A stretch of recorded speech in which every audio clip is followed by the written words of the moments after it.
Mga kaibigan, handa na ba kayong makinig sa isang kwentong magpapakilabot sa inyong gabi? Sa video na ito, matutunghayan ninyo ang kakaibang karanasan ni Angelo sa Quezon City at sa kanilang sakahan sa Batangas, kung saan natuklasan niya ang isang nakakatakot na lihim. Isang gabi, nakita ni Angelo ang isang tao na tila tinatanggal ang kanyang balat sa kanilang bakuran. Ano kaya ang tunay na anyo ng mga matatanda sa ilalim ng kanilang balat?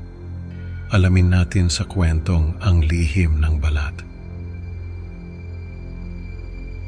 Magandang gabi po sa inyong lahat, mga tagapakinig ng kwentong kababalaghan. Ako po si Angelo at nais kong ibahagi sa inyo ang isang kakaibang karanasan na hinding-hindi ko malilimutan. Nakatira kami ngayon sa Quezon City pero galing talaga kami sa probinsya ng Batangas. Bata pa lang ako. Mahilig na akong maglaro sa labas kasama ang aking alagang kuneho na si Bonbon. Malapit ako sa aking pamilya, lalo na sa aking nakababatang kapatid na si Senya at sa aking kaibigan na si Carla. Pero ang kwentong ito ay nagsimula isang gabi na tila ordinaryo lang, ngunit nagbago ang lahat nang may makita akong kakaiba sa aming bakuran. Isang gabi, habang naglalaro ako sa bakuran kasama si Bonbon, naramdaman ko ang malamig na hangin na dumadampi sa aking balat. Ang mga ilaw mula sa mga bahay sa paligid ay nagbibigay ng kaunting liwanag sa madilim na gabi. Napansin ko ang isang anino sa gilid ng bakuran. Sa una, inakala kong isa lamang itong tao na naglalakad, ngunit nang lumapit ako, nakita ko ang isang tao na tinatanggal ang kanyang balat. Ang tunog ng pagkalas ng balat ay nagbigay sa akin ng kilabot. Ano yon? Tanong ko sa sarili ko habang pinapanood ko ang kakaibang pangyayari. Lumapit ako ng kaunti pa, pilit na pinapakalma ang sarili. Nakita ko ang mga detalye ng balat na parang maskara na tinatanggal. Ang mga mata ko ay nanlaki sa takot at hindi ko alam kung totoo ba ang aking nakikita. Agad kong tinakbo papasok ng bahay at sinabi kay Sinya ang aking nasaksihan. Imungkahin niya na itanong ko ito sa aming mga magulang. Ngunit natakot akong baka ito ay isang sekreto ng mga matatanda. Kinausap ko rin si Carla, ngunit sinabi niyang imposible ito. Hindi ko siya pinansin at nagpatuloy ang aking kuryosidad. Isang araw nagkaroon ng pamilyang pagtitipon sa aming sakahan sa Batangas. Ang araw ay maliwanag at ang hangin ay sariwa. Naglalaro kami sa malawak na bakuran ng sakahan. Napansin ko na kakaiba ang ikinikilos ng mga matatanda pagkatapos na mapatulog ang mga bata. Ang mga bulungan at mga palihim na tinginan ay nagbigay sa akin ng kakaibang pakiramdam. Sinubukan kong lumapit sa kanila ng palihim para marinig ang kanilang pinag-uusapan. Narinig ko ang ilang piraso ng usapan tungkol sa ritual at lihim ng balat. Lalo akong kinabahan at nagkaroon ng mas matinding kuryosidad. Nang mapatulog na ang lahat ng bata, palihim akong lumabas ng bahay. Sinundan ko ang mga matatanda sa kagubatan, dala ang aking flashlight. Sa bawat hakbang ko, naririnig ko ang mga kaluskos ng mga dahon at mga bulong ng hangin. Sa gitna ng kagubatan, natuklasan ko ang isang lihim na pagtitipon ng mga matatanda. Ang mga mukha nila ay seryoso at may ginagawang kakaiba. Hindi ko pa alam kung ano ang kanilang ginagawa, ngunit alam kong may mali.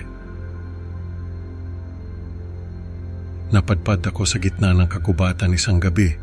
Ang dilim ay tanging nahahawi lamang ng liwanag ng buwan, na tila ba'y nagdaragdag sa nakakatakot na kapaligiran. Ang mga puno ay mistulang mga bantay na nagtatago ng lihim. Sa aking paglalakad, ang kaluskos ng mga dahon at huni ng mga insekto ang tanging naririnig ko. Sa gitna ng kagubatan, nakita ko ang mga matatanda kasama na ang aking mga magulang. Nagsasagawa ng isang ritual. Seryoso ang kanilang mga mukha at may ginagawang kakaiba. Nakita ko silang naglalagay ng mga marka sa lupa gamit ang pulang pintura Nanginginig ang mga kamay habang may binibigkas na hindi ko maunawaan. Nagtataka, pinanood ko sila. Kumakabog ang aking puso sa takot, hindi malaman ang gagawin. Gusto kong tumakbo, ngunit tila ako'y napako sa aking kinatatayuan. Sa pagkagulat, nakita ko silang nag-aalis ng kanilang balat. Nagpapakita ng kanilang tunay na anyo na kahindik-hindik. Nanlaki ang aking mga mata at tila ba ako'y nasa isang bangungot. Nakatakas ako nang hindi nila napapansin. Tumakbo ako pabalik sa bahay, dala ang takot at kaba. Hindi ko alam kung paano, ngunit ang tanging nasa isip ko ay ang makalayo. Kinabukasan, tila ba walang nangyari. Ang mga matatanda ay kumikilos na parang isang normal na araw lamang. Nagpasya akong magkunwaring mahimbing ang aking tulog upang hindi sila maghinala. "Angelo, maglaro ka na lang," aya ni nanay. Ngunit hindi ko magawang ngumiti o mag-enjoy. May lihim na bumabagabag sa akin. Ang karanasang iyon ay nag-iwan ng mga bangungot at takot sa akin tungkol sa tunay na katauhan ng mga matatanda. Hindi ko makalimutan ang aking nasaksihan at nagsimula akong magtanong sa aking sarili kung ano ba talaga ang anyo ng mga tao sa aking paligid. Wala akong makitang impormasyon tungkol sa ritual na iyon kahit sa internet. Nang kinausap ko si Carla, hindi siya naniniwala sa akin. Sinabi niyang baka panaginip lang ang lahat o kaya'y ilusyon. Ngunit sigurado ako sa aking nakita. Hindi ko alam kung paano haharapin ang katotohanan. Ngunit isa lang ang alam ko. Hindi ko ito maaring balewalain. Habang lumilipas ang mga araw, lalong lumalalim ang takot ko. Naging tahimik at mailap ako sa aking mga magulang at sa ibang matatanda. Ang mga bangungot ko ay naging mas madalas at mas nakakatakot.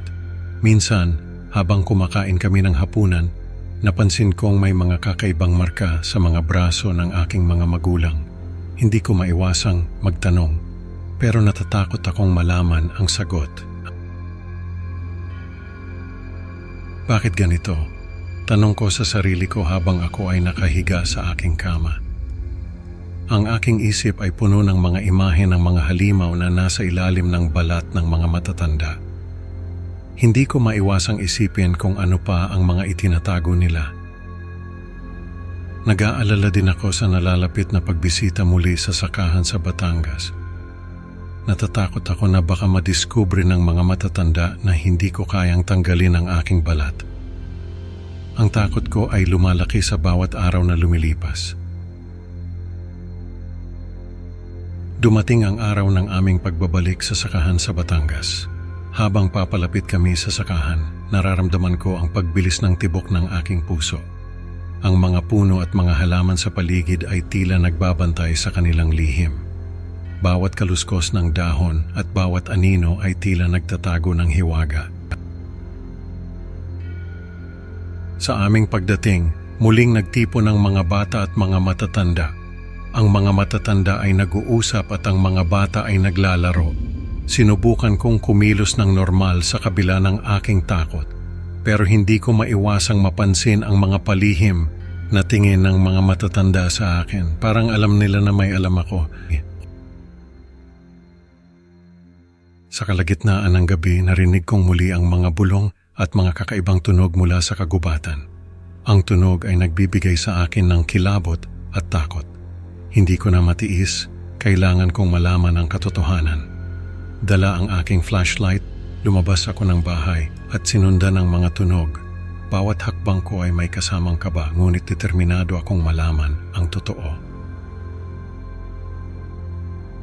Sa aking paglapit sa kagubatan, nakita kong muli ang mga matatanda na nagsasagawa ng ritual. Ang kanilang mga mukha ay seryoso at may ginagawang kakaiba. Hindi ko mapigilang manginig sa takot habang pinapanood sila. Ngunit sa pagkakataong ito, napansin nila ako. Ang mga mata ng aking mga magulang ay nagningning sa dilim at sa isang iglap, naramdaman ko ang malamig na kamay na humawak sa aking balikat. Ang takot ay bumalot sa akin at hindi ko alam kung ano ang aking gagawin. Mga kaibigan, ang kwento ni Angelo ay nagpapakita na may mga lihim na mas mabuting hindi na alamin. Salamat sa pakikinig sa Creepy Pinoy Stories. Huwag kalimutang mag-like at mag-subscribe para sa mas maraming nakakatakot na kwento. Hanggang sa susunod, ingat kayo, baka may nakatingin.